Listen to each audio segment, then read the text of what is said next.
Hello बच्चों, तो given question में दे रखा है when an object is thrown in air does it travel a greater horizontal distance while climbing to maximum height or while descending from its maximum height back to the ground, okay, or the horizontal distance traveled for the both is same, okay. तो suppose ये कोई projectile है जो कि project किया है हमने, पोल है जो कि प्रोजेक्ट किया कितने एंगल से, एंगल ऐसे प्रोजेक्ट किया है, ओके। इसका वेलोसिटी कितना है u, मतलब इसको कितने वेलोसिटी के साथ प्रोजेक्ट किया है, सपोज u वेलोसिटी के साथ प्रोजेक्ट किया और कितने एंगल पे, थीटा। तो ये वाला कंपोनेंट कितना आ जाएगा, u साइन थीटा, ये वाला कंपोनेंट u cos थीटा। तो इस डायरेक्शन में हमें देखना है, हमें क्या देखना है, सपोज ये है h मैक्स, ये कितनी हाइट है, ये कितनी हाइट है, ये है h मैक्स, ओके। तो सपोज यहाँ से यहाँ तक और कवर करना है r1, यहाँ से यहाँ तक r2, ओके। अब हमें पूछा कि r1 बड़ा होगा या r2 बड़ा होगा या दोनों सेम होंगे। तो देखो बेटा, ए रेजिस्टेंस है यहाँ पे, ए रेजिस्टेंस है ना यहाँ पे, ए रेजिस्टेंस की वजह से इस डायरेक्शन में कुछ एक्सेलरेशन आएगा। मतलब सपोज ये बॉल है, यहाँ पे बॉल को प्रोजेक्ट किया या ऑब्जेक्ट है, ये इसका वेलोसिटी इधर है u cos थीटा। अब एक फोर्स लगेगा इसके ऊपर, कितना, कौन सा force, due to air resistance, उसको मैं बोल रहा हूँ FAR। उसकी वजह से क्या आएगा, उसकी वजह से इस फोर्स की डायरेक्शन में आएगा क्या, एक एक्सेलरेशन। कौन सा एक्सेलरेशन,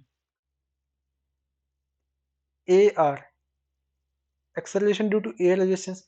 अब इस डायरेक्शन में एक एक्सेलरेशन आ गया, देखो किस डायरेक्शन में, इस डायरेक्शन में अब एक एक्सेलरेशन आ चुका है, कौन सा, AR, हॉरिजॉन्टल डायरेक्शन में। अब देखो हॉरिजॉन्टल मोशन, देखो हॉरिजॉन्टल डायरेक्शन में, देखो बॉल यहाँ पहुंचेगा, हॉरिजॉन्टल डायरेक्शन में बॉल के पास क्या है, इनिशियल वेलोसिटी है कुछ ये cos थीटा। एक्सेलरेशन कितना है, एक्सेलरेशन कितना है, -AR, ओके, -AR, क्योंकि ये इसकी वेलोसिटी का डायरेक्शन ये है, एक्सेलरेशन का डायरेक्शन ये है, AR। तो ये जो u cos थीटा का कंपोनेंट होगा, ये क्या होगा विद रिस्पेक्ट टू टाइम, ये कम होगा, है ना, विद रिस्पेक्ट टू टाइम ये कम होगा।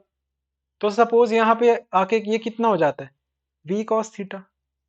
या अगर मैं इसको मानूं कि ये बराबर है क्या, ux है, तो ये बराबर है ux नॉट, तो यहाँ पे आके कितना हो जाएगा, ये x एक्सिस है, y एक्सिस है, यहाँ पे आके कितना हो जाएगा, ux1, क्या हो जाएगा, ux1।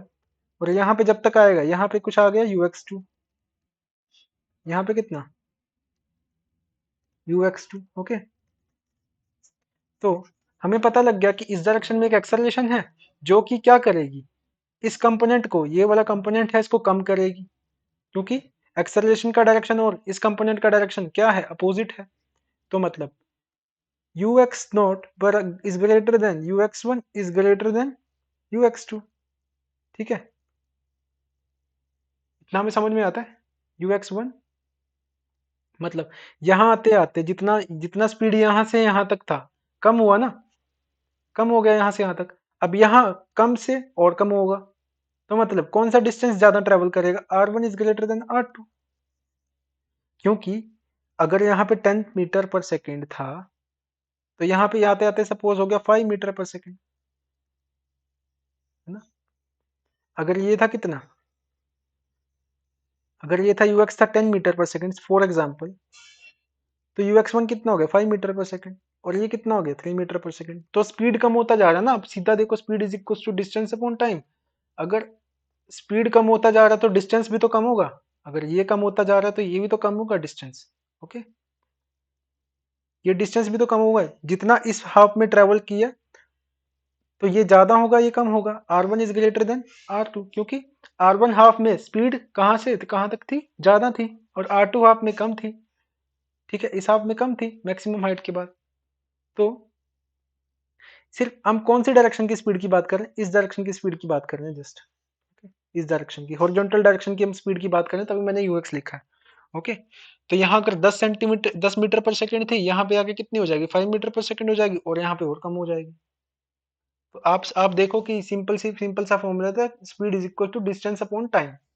तो स्पीड कम तो डिस्टेंस कम, दैट्स वाई R1 हाफ में स्पीड ज़्यादा थी, R2 हाफ में स्पीड कम है, मतलब इस हाफ में स्पीड ज़्यादा थी, इसमें कम है।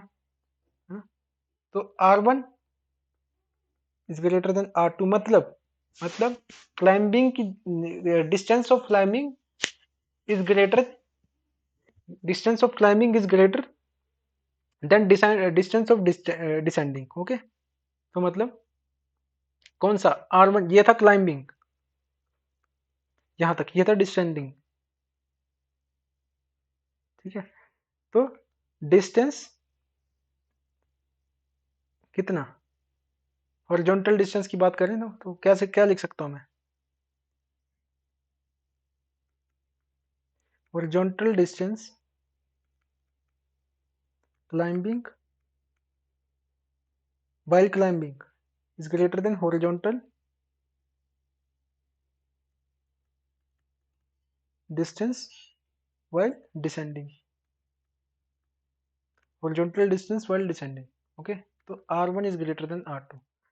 और अगर बेटा ये एयर रेजिस्टेंस यहाँ ना हो, नो एयर रेजिस्टेंस, अगर एयर रेजिस्टेंस ना यहाँ ना हो, तो उसका केस अलग से बनेगा। उसका केस क्या होता है, उसका केस होता है नो एयर रेजिस्टेंस में, तो R1 बराबर R2 होता है उस केस में, क्योंकि ये जो u cos थीटा है, u cos थीटा कांस्टेंट रहता है। u cos थीटा क्या होता है, u वाला cos थीटा वाला कांस्टेंट रहता है कंपोनेंट। ओके, तो नो एयर रेजिस्टेंस में u cos थीटा कांस्टेंट रहेगा, तो R1 बराबर R2 होगा। बट इस केस में एयर दे रखा था, तो हमने एयर रेजिस्टेंस को मान के किया है, जिसमें distance of horizontal distance while climbing is greater than horizontal distance while descending. तो आई होप आपको समझ में आएगा।